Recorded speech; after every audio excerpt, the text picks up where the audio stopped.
Assalamualaikum warahmatullahi wabarakatuh dan selamat malam. Selamat datang ke Sinema.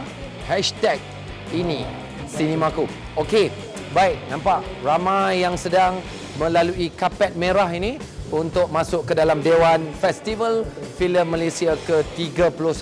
Okey? Itu yang paling menarik tentang malam ini. Tetapi mungkin ramai tertanya-tanya, mana pergi Natasha Syamin ni?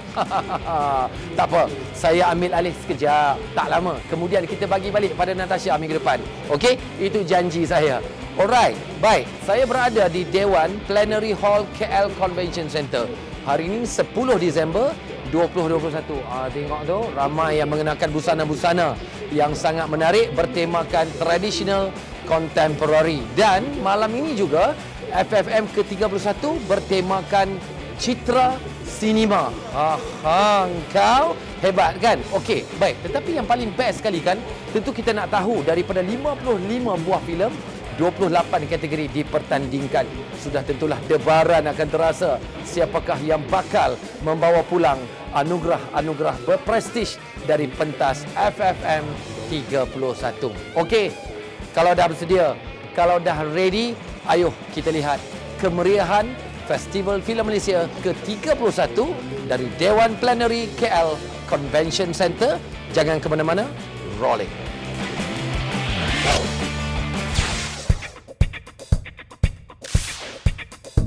Penganjuran Festival Filem Malaysia ke-31 atau FFM 31 minggu lalu yang berlangsung buat kali pertamanya dalam pembudayaan norma baru nyata cukup bererti buat para penggiat seni yang melihat usaha Finas itu sebagai indikasi hadirnya nafas baru buat industri seni. Bukan hanya menjadi saksi pada malam gemilang yang berlangsung di Plenary Hall Pusat Convention Kuala Lumpur yang mempertaruhkan 28 trofi itu, malah kehadiran karyawan terutama calon daripada 55 filem yang dipertandingkan tampil elegan sesuai tema traditional contemporary. FFM 31 memberi vibrasi kemeriahan acara. Hadir mencuri perhatian antaranya ialah pelakon wanita terbaik FFM 22 Liana Jasmine yang menggayakan busana berona merah gelap yang disempurnakan dengan solekan minimal untuk tampil elegan. Liana memakai dress custom made daripada mimpi kita dengan kita mengikut elemen tema pada malam itu, iaitu ada sedikit elemen songket, dan diamond Liana daripada emas payang,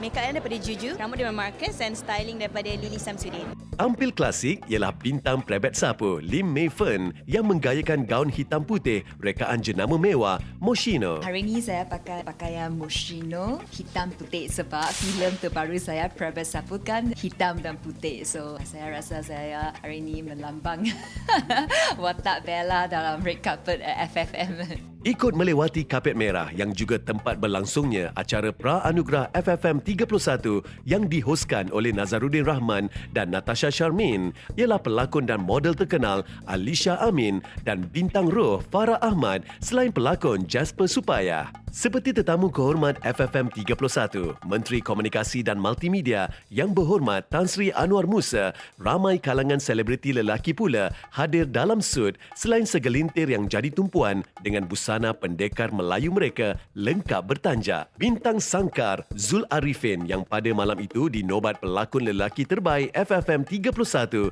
menyifatkan kemeriahan acara penganugerahan perfilman tanah air paling berprestij itu memberi tanda positif buat industri. I think meriah sangat after a while kita dah lama tak berkumpul macam ni, especially FFM is the most prestigious award show kan dekat kita punya country. So of course now tengok keadaan macam this is how it's supposed to be lah, but it's just kita tambahan ada ni je. Ia turut dikongsi Liana yang juga antara penyampai anugerah pada malam FFM 31 yang dihoskan oleh Awal Asyari yang bergaya, antaranya dengan rekaan berelemen songket oleh Bernard Chandran bergandingan di pentas bersama Sharifah Syahira. Liana just nak ucapkan tahniah kepada Finas sebab berjaya juga membuat event ni bagi semua orang harapan baru yang bahawa kita akan kembali normal walaupun dalam a little bit of a new normal where we have to wear mask, but it's okay because still we we can still celebrate kita punya peers, kita dapat menyanjung kawan-kawan kita yang lain dalam industri ni. So this is good for us to come back and for us to feel normal again, to making sure that it's going to be okay. This is the place we get to know the filmmakers. This is a place that we buat networking. This is a place that we celebrate the talent that we have here in Malaysia.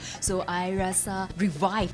Finally it's back. Selepas dah duduk kat rumah 2 tahun, finally Cinema Malaysia is coming back. Walaupun kita masih dalam kesusahan sekarang masih ada, but I harap dengan FFM kali ini we will be able to gain a bit of harapan, sinaran. Saya bukan penerima anugerah guys, jangan tersilap. Tetapi pada malam, penerima anugerah-anugerah memang kita nampak makin berdebar-debar. Tetapi selepas mereka memenangi anugerah masing-masing, tim sinema telah pun melihat, telah pun meninjau bagaimana nak dapatkan temu bual dengan pelakon-pelakon dan juga pengarah-pengarah terkenal tanah air. Tapi tim sinema ni memang hebat. Jadi nak dengar apa kata mereka? Jom kita selami hati dan perasaan penerima-penerima anugerah FFM 31. Kalau dah ready, roll. Tahniah untuk FFM 31, pengarah harapan terbaik. Jadi ini filem yang pertama, pernah bekerja dengan Arwah Yasmin sebelum ini. Jadi apa elemen yang paling penting disuntik oleh Zahir sehingga dinobatkan pengarah harapan terbaik? Paling penting, I think, niat tu yang paling penting. Niat untuk membentuk sebuah karya cerita yang boleh menghubung dengan penonton, tu yang paling penting. Jadi apa agaknya yang paling menarik pernah ditinggalkan oleh Arwah yang sekarang ini menjadi satu, kita katakan, trademark ataupun falsafah dalam pembikinan filem kita? Kita semua sama, manusia, tak kisah warna, kita kaya, kita miskin, kita semua manusia dan kita pun mempunyai kesalahan dan kita juga mempunyai kemampuan untuk overcome those flaws. Mungkin ada pengarah-pengarah filem muda yang ingin berjaya seperti Zahir. Apa agaknya inspire words yang boleh disampaikan? Don't give up, niat tu penting, jangan lupa gosok gigi. Okey Zahir, terima kasih.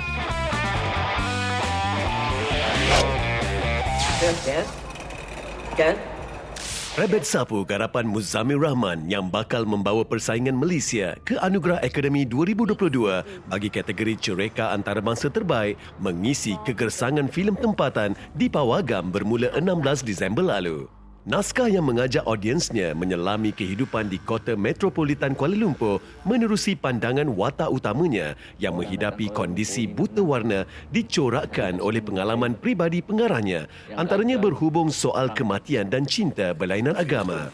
Dipertontonkan kepada media pada tayangan perdananya baru ini, Rabbit Sapu yang dipersembahkan sebagai sebuah filem hitam putih meraih ulasan positif menerusi gandingan sulung Amirul Effendi dan Lim Mei Fen. Ia juga dibarisi pelakon hebat seperti Bron Palare, Sharifah Amani dan Namron. Menerusi judul Inggerisnya Hail Driver, filem ini lebih dulu menjelajah beberapa festival antarabangsa, antaranya Festival Filem Faiz di Udine, Itali. Ia juga muncul filem pertama Malaysia ditayangkan di muzium berprestij Amerika Syarikat iaitu Smithsonian's Museum. Apa terjadi apabila 3 bersahabat mendapati mereka menjalin hubungan dengan wanita yang sama? Tarantula Act, sebuah filem suspense thriller menyaksikan bagaimana cemburu dan dendam yang mula menghancurkan persahabatan mereka meruncing selepas si penggoda mata duitan itu dijumpai mati dibunuh. Disulami plot dramatik dan konflik persahabatan, kecurangan, skandal, tipu daya dan dendam yang berakhir dengan tragedi, filem arahan Razi Rajudin yang diterbitkan Kuasatek Pictures ini menemui audiensnya di Astrofirst bermula 16 Disember lalu. Diinspirasi telefilm Tarantula bahagian 1 dan 2 20 tahun lalu, taruhan penerbit yang juga penulis skrip Tarantula X iaitu Muhammad Nur Kadir itu menggandingkan pelakon handalan seperti Vanidah Imran, Adlin Aman Ramli, Eman Manan, Namron, Mona Ellen, Marisa Yasmin, Rashid Saleh dan Jasper Supaya dengan penampilan istimewa Datuk Dr. Yusuf Haslam dan Adeline Sen. Adalah lebih mulia membebaskan orang yang bersalah. Sebenarnya tak sangka, terkejut masih bergigil lagi ni. Alhamdulillah, saya rasa benda ni paling berat sekarang dalam hidup saya juga sebenarnya.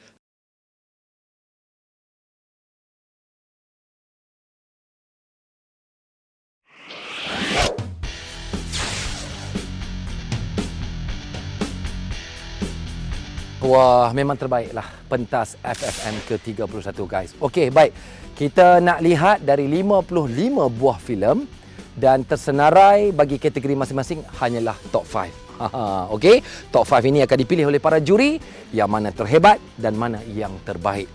Dua kategori, pelakon, pembantu lelaki dan wanita terbaik serta pelakon lelaki dan wanita terbaik. Siapa tak nakkan? Saya pun nak, tetapi jauhlah daripada anugerah itu. Tak apa, jom kita selami perasaan mereka selepas menerima anugerah masing-masing. Kalau dah ready, rolling. Pemenang anugerah pelakon pembantu wanita terbaik FFM 31. Menangnya adalah Junana M. Lojong, Film Bro. Pelakon pembantu lelaki terbaik, Remy Isa. Pelakon wanita terbaik FFM 31, pemenangnya adalah Tinji Lee. Menang anugerah pelakon lelaki terbaik FFM 31, Zul Arifin, Film Sangkar. Saya sebenarnya tak sangka, terkejut masih bergigil lagi ni. Memang tak sangka sebab diberitahu filem-filem yang bertanding semuanya hebat-hebat belaka. Perbezaannya dulu berapa? 4 tahun saya rasa. Terperanjat sebenarnya, saya tak tahu nak cakap apa. Tapi terkejut sangat dan sebenarnya peluang filem baru beri saya peluang untuk mengetengahkan bakat. Maknanya jika ada bakat, tapi kalau tak ada peluang, tak guna juga. Jadi peluang dalam filem Roh ni paling tepatlah. Apa scene yang paling sukar sehingga kan mungkin itulah jadi satu elemen yang menarik perhatian juri-juri untuk memberikan kemenangan kepada juri? Watak Tok pada scene terakhir reveal siapa Tok sebenarnya. Daripada permulaan Tok keluar, dia sebagai seorang manusia, orang tua yang tinggal di hutan, dan di hujung cerita tu dia reveal siapa sebenarnya Tok ni. Tok ni adalah setannya yang bertopengkan manusia.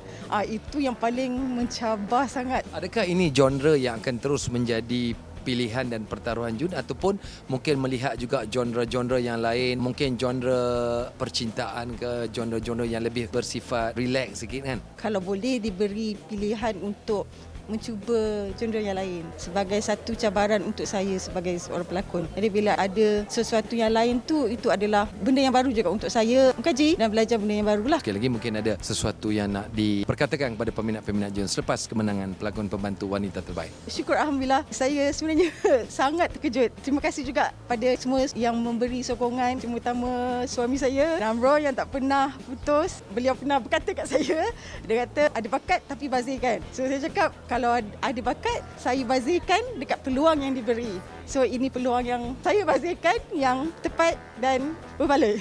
Alhamdulillah, saya rasa benda ni paling berat sekarang dalam hidup saya juga sebenarnya. Nak pikul tanggungjawab ni kan. Sebab bila dah diberi kepercayaan oleh juri-juri, diberi kepercayaan oleh Finas sendiri dengan meletakkan saya sebagai pemenang pelakon terbaik ini, of course kita kena bagi yang lebih baik lah untuk mengekalkan prestasi itu. Apa yang paling menarik dalam filem Sangkar tu, mungkin ada scene-scene yang berat nak dilakonkan oleh Remy? Beratnya adalah saya kena tambah berat badan. Sangkar adalah satu memori pahit juga pada diri saya sebenarnya. Because of Sangkar, saya kena menaikkan berat badan saya dalam masa sebulan daripada 78 kg ke 90 kg. Saya kena workout dalam masa yang sama, kena besarkan badan. So dia adalah satu cabaran yang luar biasa pada saya sendiri. Melakonkan watak tu hanya awal 30 minit saja saya beraksi dan selepasnya saya hanya terbaring.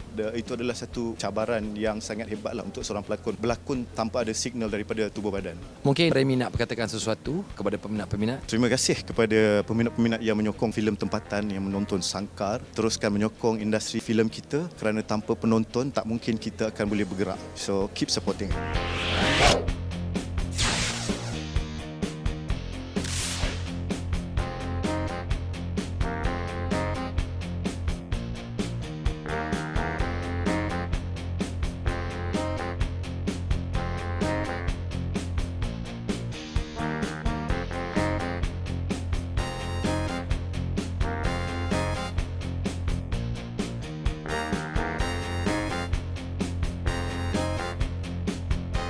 Alhamdulillah, sebab kita orang berjaya 2019 dapat tempat di hati penonton. And not just that, kita tahu bila malam anugerah, so juri ada, and then masing-masing ada cara judging masing-masing. Never cross my mind saya akan pegang trofi ni, but saya dapat tahu yang Sangkar dapat masuk, so Alhamdulillah sangat-sangat. That's good enough. But now it's just, ya Allah, Allah memang nak belanja saya dengan Remy and everybody. So ya Alhamdulillah, nothing more. Apa yang paling istimewa untuk Zul Arifin sini anugerah? Saya dengan Remy menang same night, and then yeah, kita pun tak tak tahu lagi what's gonna happen. Kabir and Best Film kita tak tahu lagi apa cerita. So yeah, I hope they get something.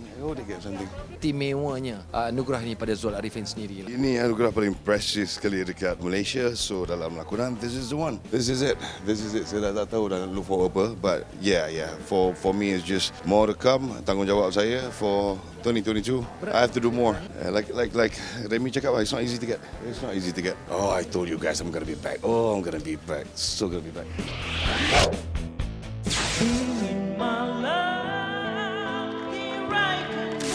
Jujur akui penyanyi terkenal Musme, dia tidak menyangka watak kecil sebagai bapa bunian yang disandangnya di dalam filem Hantu Kak Limah garapan pengarah Allahyarham Mamat Khalid pada 2017 akan meninggalkan impak begitu besar. Padahal mengapa kemunculan Mus pada malam FFM 31 menerusi lagu Sri Kandi Cintaku yang juga runut bunyi filem lakonan Datuk Awi itu sebagai tribut kepada insan seni sehebat Allahyarham yang menghembuskan nafas terakhirnya pada Oktober lalu cukup bererti buatnya. Saya selalu juga nyanyi lagu ni, tapi setiap kali saya nyanyi sebab dimulakan dengan Abang Khalid panggil saya dalam filem Hantu Kak Limah tu, saya kira ada perform lagu ni dengan Datuk Awi, dan setiap kali lepas tu kalau saya nyanyi lagu ni memang teringat arwah Mama Khalid, memang confirmnya. Tadi pun kira yalah tribute untuk dia, so saya rasa berbesar hati dijemput untuk jadi guest. Kalau saya sendiri memang saya tuju khas untuk Mama Khalid. Saya sebenarnya memang jarang jumpa Mama Khalid. Kemudian tu adalah saya ada pergi tempat dia di Tanjung Malim tu kan. Saya rasa yang paling saya kenal rapat dia setelah saya dijemput untuk berlakon dalam filem Hantu Kak Limah. Di situ baru saya dapat bekerjasama dengan Mama Khalid dan kita ada bersembang-sembang. Yalah saya bukan pelakon, jadi dia ada beri macam tips macam mana kau nak berlakon yang okey. So daripada situ saya dapat kenal Abang Khalid yang sebenar dia macam mana. Bersyukur juga dapat bekerja dengan dia walaupun saya hanya peranan saya sikit dalam filem Hantu Kak Limah, tapi saya rasa memang berbesar hati. Filem Seram Roh garapan Imir Izwan dinobat filem terbaik Festival Filem Malaysia ke-31 atau FFM 31 yang berlangsung pada 10 Disember lalu di Plenary Hall Pusat Convention Kuala Lumpur sekaligus menerima dana kandungan digital bernilai RM500,000. Ia antara 6 anugerah diperolehi Roh termasuk pelakon pembantu terbaik yang dimenangi Junainah M. Lojong. Roh disaingi Sangkar yang meraih 4 anugerah termasuk pengarah terbaik melalui Kabir Bhatia selain Zul Arifin dan Remy Ishak masing-masing bagi pelakon lelaki terbaik dan pelakon pembantu lelaki terbaik. Trofi pelakon wanita terbaik pula dimenangi Sin Jili melalui The Garden of Evening Mist. Bertema Citra Sinema, FFM 31 disertai 55 filem untuk merebut 28 kategori yang dipertandingkan. Di-hos Awal Asyari dan Sharifah Syahira, FFM 31 turut memberi anugerah karyawan sepanjang zaman kepada Fauzia Nawi dan Datuk Seri Dr. Ahmad Nawab sebagai penerima anugerah khas penggiat belakang tabir. Berlangsung dalam suasana norma baru, FFM 31 turut dihadiri Menteri Komunikasi dan Multimedia Tan Sri Anwar Musa dan timbalannya Datuk Zahidi Zainul Abidin serta Ketua Setiausaha Kementerian Datuk Seri Muhammad Mentek. Juga pengerusi Finas Tuan Zakaria Abdul Hamid dan Ketua Pegawai Eksekutif Finas Profesor Dr. Muhammad Nasir Ibrahim serta Presiden OKU Central merangkap pengerusi bernama Senator Datuk Ras Adi Barazi. Program 100 Hari Aspirasi Keluarga Malaysia mendapat sambutan hangat pengunjung sepanjang 3 hari penganjurannya di Pusat Convention Kuala Lumpur yang bermula pada 9 Disember lalu. Dirasmikan Perdana Menteri Yang Amat Berhormat Datuk Seri Ismail Sabri Yaakob, ia menyediakan lebih 100 ruang pameran. Pelbagai aktiviti diadakan, antaranya persembahan seni budaya, e-games, sukan rakyat dan karnival kejaya di samping peluang masyarakat mendapatkan maklumat berhubung pencapaian yang dilaksanakan di bawah kepimpinan Perdana Menteri. Pertama kali saya datang FFM ialah pada tahun 95 rasanya bila Sayang Samah menang. So tak sangka saya akan berdiri di sana.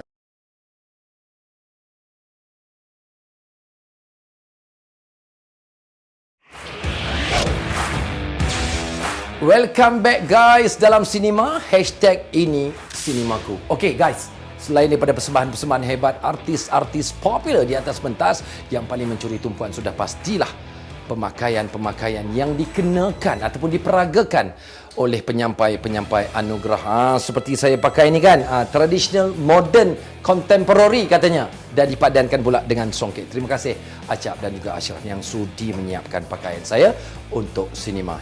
#ini sinemaku. Okey, 2 anugerah yang paling dinanti-nantikan iaitu anugerah pengarah terbaik dan filem terbaik. Wow. Siapakah pemenang-pemenangnya? Kalau nak tahu, jom kita lihat. Pemenang anugerah pengarah terbaik FFM 31 akan membawa pulang sebuah trofi dari Finas dan wang tunai sebanyak RM10,000 tajaan Mosyawa Sendian Berhad. Pemenangnya adalah, it's about time bro, Kabir Bhatia.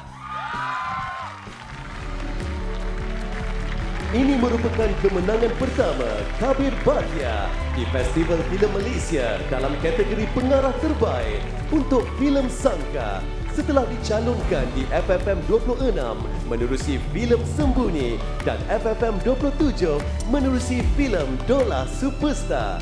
Menang anugerah filem terbaik Festival Filem Malaysia 31 akan membawa pulang sebuah trofi dan galakan insentif sebanyak ringgit Malaysia RM500,000 di bawah dana kandungan digital DKD Finas. Nama lawan kita umumkan.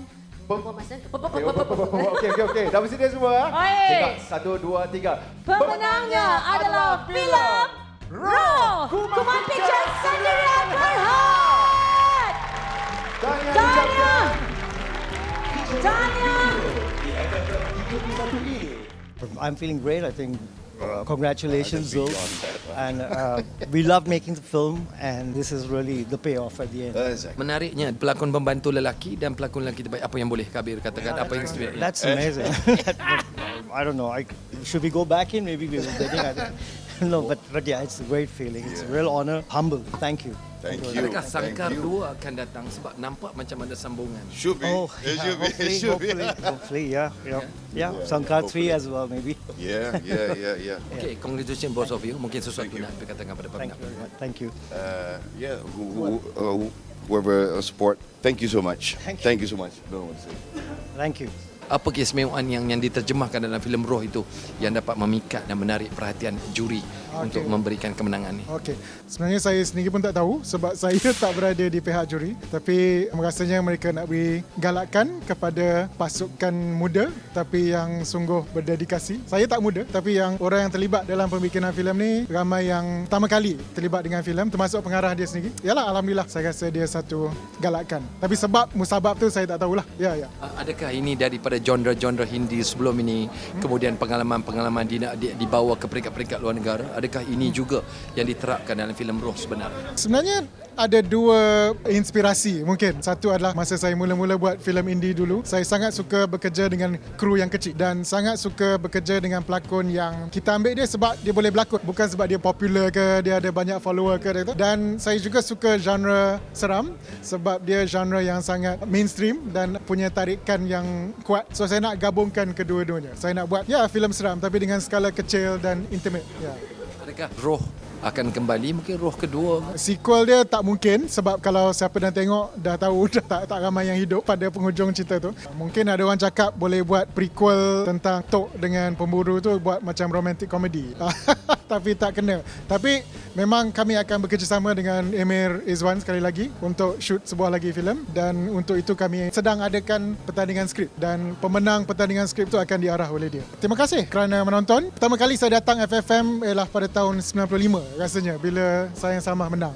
So tak sangka saya akan berdiri di sana. So bak kata arwah Azian Idawati, lihatlah dunia. Baiklah, kita dah pun sampai di penghujung FFM ke-31. Tahniah kepada pemenang-pemenang. Yang tidak menang, tak perlu sedih. InsyaAllah, mungkin rezeki kita ada tahun depan. Baiklah, FFM bertujuan untuk menghargai dan menilai mutu kualiti filem yang dihasilkan oleh penggiat-penggiat filem tanah air. Jadi tidak hairanlah mereka bekerja keras dan memerah segala keringat yang ada untuk menghasilkan filem-filem yang terbaik, bukan sahaja hebat, malah mempunyai ciri-ciri Malaysia. Maksud katanya kalau India, China dan Melayu itu kesemuanya dirangkumkan di dalam satu filem. Bukankah menarik begitu? Baiklah, kepada anda yang ingin mengetahui lebih lanjut tentang Finas, anda boleh layari www.tgp.com finas.gov.my, dan anda juga boleh ke IG, ke Facebook Finas Malaysia untuk dapatkan apa-apa juga informasi tentang Finas. Okey, semua dah balik. Tinggal kita aja. Okey, sampai kita jumpa lagi minggu depan. Jaga diri, okey, jadilah insan yang terbaik, stay safe, dan yang paling penting, jaga keselamatan anda semua. Bye-bye.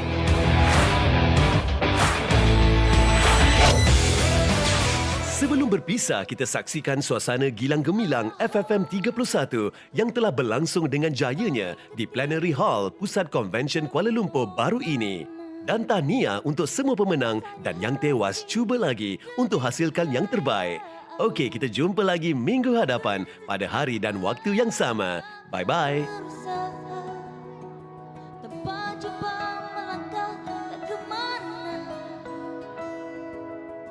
Di mana kau berada, bercepat.